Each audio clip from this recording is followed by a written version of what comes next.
Hello, ladies and gentlemen. It is I, RP, your resident speed freak, I guess, today in middle of Kukop. Decided to actually come here because where else can you test a sport bike like this from CFMoto? So this is the CFMoto 675SR-R. Was released very recently in Singapore, and I was given the chance to actually take this out and review it comprehensively as much as possible. I'm trying to stay on the good side of the law as much as I can, but to be honest, I think it's very difficult. Anyway, without further ado, let's move on to the meat of the video as I share with you the specs and how it rides and how it feels. And then you can decide for yourself. Kicking off with one of the most important things to talk about for this review, performance. The CFMoto 675SR-R comes with a 675cc liquid-cooled inline triple engine that puts out 94 horsepower at 11,000 RPM and 70 Newton meters of torque at 8,250 RPM. Admittedly, the engine is relatively longer stroke than most sport bikes within the 6 to 700cc category.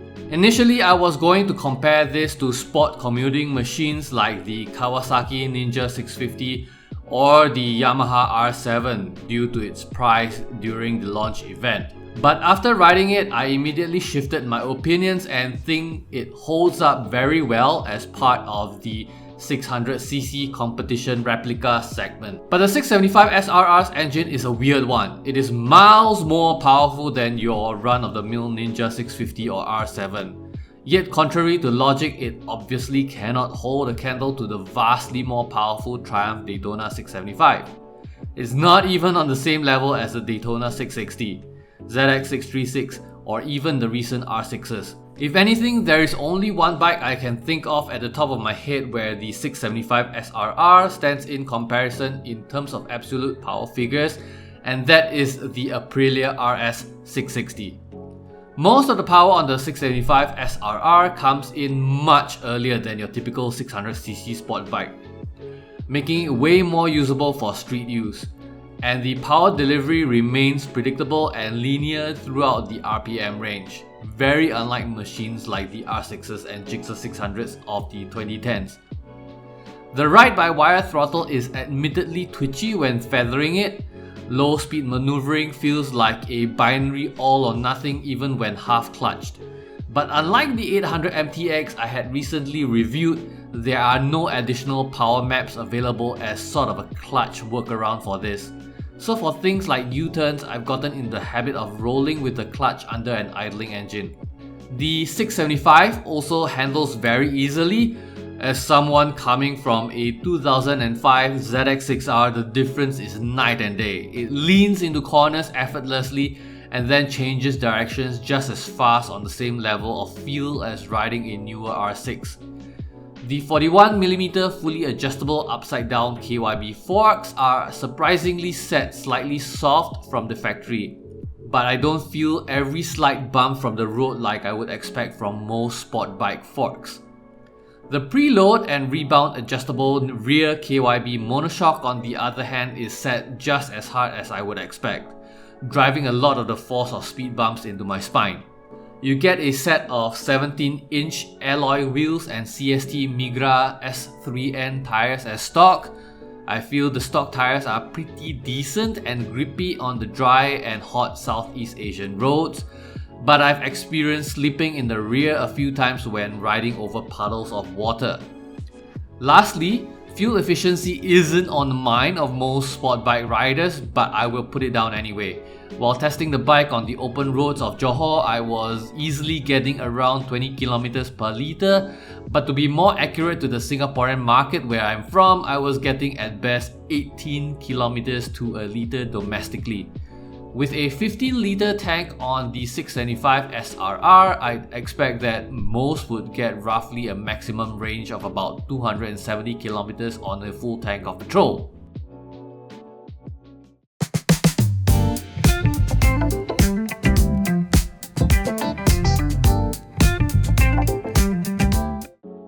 As with most CFMoto machines recently, the 675SR-R has put in quite a number of electronics and features into their latest flagship Sportbike.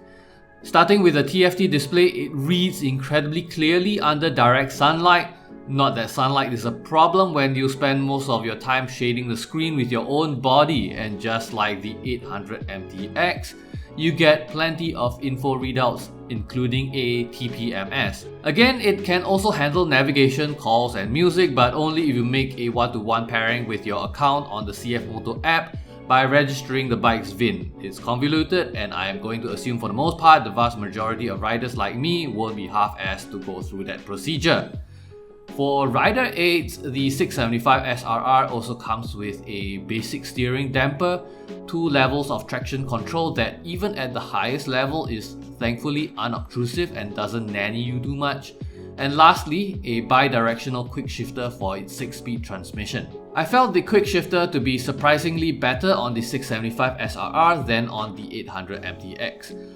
Upshifts are quick and seamless with little effort, and while downshifts are just as finicky as the MTX, it isn't anywhere near as annoying to engage with if you are at a lower RPM than it wants you to be in.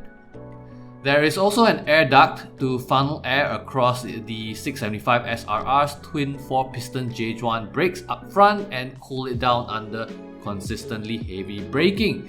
Though you would have to be a track regular to find some use for it, to be honest. The tail lights on the 675SR-R are to my disappointment an integrated unit. Though talking about it segues nicely into mentioning the 675SR-R has a setting for emergency signal system where the entire taillight assembly rapidly flashes when performing emergency braking to warn people behind you. Though the value of such a feature is up for debate if nobody other than CFMoto owners understand what the flashing actually means. Also, just like the 800 MTX, the 675SR-R comes with an auto turn signal cancel system, and again, just like the 800 MTX, it is not accurate to rider intention for the most part. I am sincerely hoping that CFMoto will either add the option to make the auto turn signal cancel toggleable or just remove it outright in their future machines moving forward.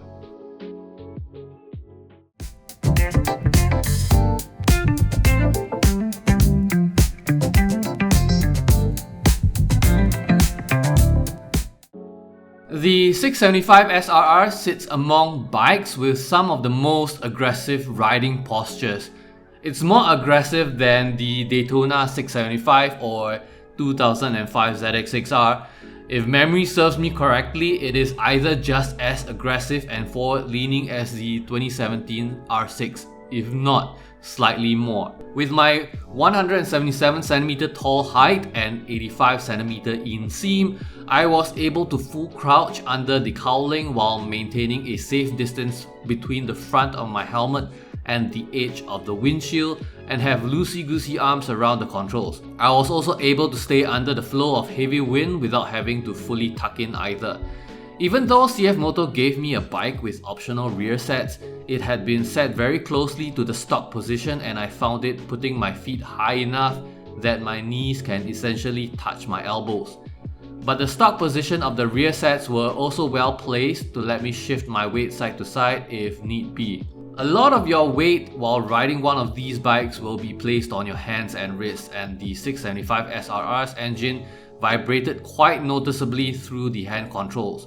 I found that after a long ride in Malaysia, my hands were numb and tingling. The 675SR-R thankfully has very light clutch and brake lever pulls to my surprise, as in my experience, engines within this power range tend to have heavier clutches to keep them from slipping. I also did not feel much discomfort from the seat over long rides. However, the caveat here is that CFMoto did provide me with a bike with a slightly softer seat than the stock machines I felt on the showroom floor. At 189 kilograms wet, the 675 SR-R is admittedly very light in a vacuum and very easy to push around when dismounted. But if we are comparing it against other sport replicas around it, it's on the slightly heavier side of things. But this is really splitting hairs because we are talking about a difference of 1 to 5 kilogram heavier depending on what we are comparing against. The mirrors are also placed close enough and easy to adjust by hand for me, but in terms of distance to size ratio, I think it doesn't project as wide of a view behind me as I would like.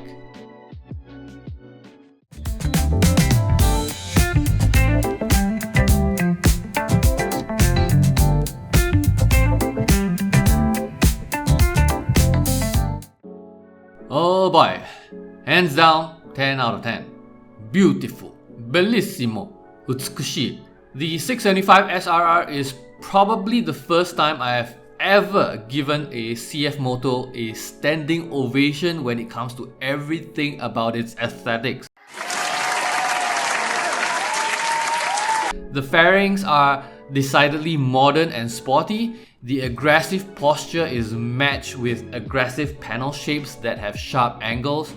They incorporated elements of looping winglets in the front and rear to mimic recent MotoGP developments, and then they also came in with the very obvious shark gills and fins on the side to round it off. The headlights feel distinct and not as copy-pasta from another brand's identity, yet are decidedly matching with the rest of the fairing's visual identity and equally fierce looking.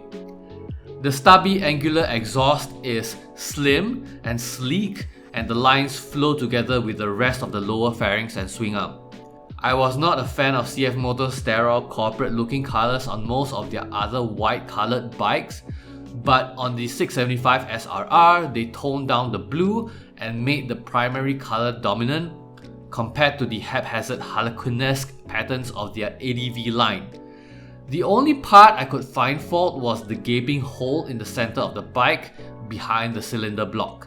But if this meant easier access for certain maintenance works, then so be it. Otherwise, the build quality on the entire machine is superb. All the buttons feel polished and well set. There are no ugly welds I can easily see with my naked eye from arm's length away, and everything that moves on the bike feels secure but smooth. Even the exhaust note on the 675 SR-R is satisfyingly bassy with a beautiful growl to it.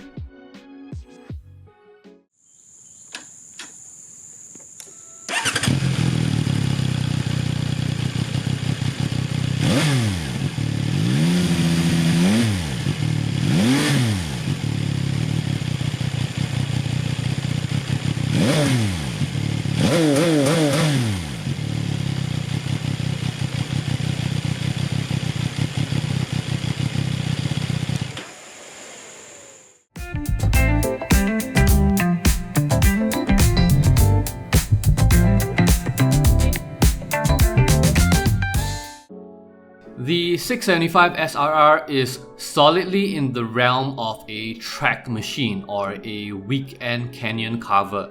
There really is no two ways about it, no ifs or buts. There is no way you could convince my creaky old bones to use it otherwise as a sporty daily commuter like you would expect from an R7.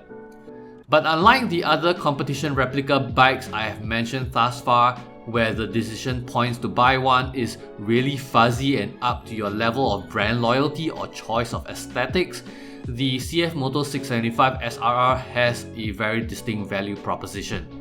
It is nowhere as competitive as every other competition bike like the ZX6R or R6 in terms of power output, and it absolutely is cheaper by far. At a machine price of 18,800 Singaporean dollars, it is heads and shoulders cheaper than its nearest comparable competitor currently available in Singapore, the Aprilia RS 660 Extrema, which sells for around 34 grand. And while Yamaha and Honda no longer sell their R6 and CBR 600RR in Singapore unless you parallel import, their 2015 models back then cost around 22 to 23 grand in today's money after accounting for inflation. These 10-year-old circa 2015 R6s and CBR 600s with fresh COEs cost only 3 to 4 grand less than a brand new 675 SR-R on the used market in Singapore. So as far as I'm concerned, unless you're actually competing in races and intending to win, the CFMoto 675 SR-R just offers much better value for money for the purposes of spirited riding in mountain roads and building up confidence on the track for riders who, like myself, will absolutely never be able to ride to the full capabilities of far better performing sport bikes. And that's all I have for you for today's video with the 675 SR-R from CFMoto. Now, I am very surprised by what I got because I really truly thought it was something else on the lower spectrum of expectations, but it really did surpass what I expected. To be honest, that is because my own biases as to what CFMoto could do in the sport bike space because of how companies like Ducati and Yamaha have been dominating the high-end sport bike engine market. But you know, my expectations have truly been dispelled or rather exceeded. Let me know your thoughts down in the comments below. Is it something that you would consider getting for yourself? If you are a sport bike lover or somebody that likes to take it to a track, or even just somebody that likes the look of sport bikes, let me know your thoughts in the comments below, whether CFMoto has also exceeded your expectations. Do you feel like it's on the path to the same level as at least Yamaha and Honda in terms of the sport bike genre? Let me know down in the comments below, and if you like this video, do remember to give me a like, subscribe, hit the bell notification icon, all that YouTube jazz. Also, if you'd like to make sure this channel stays alive and I can continue to keep eating, visit my website. I have merch in my web store. You can pick something out. I have hoodies, bucket caps like this above me, and I'll see you next time. Peace out, bye bye.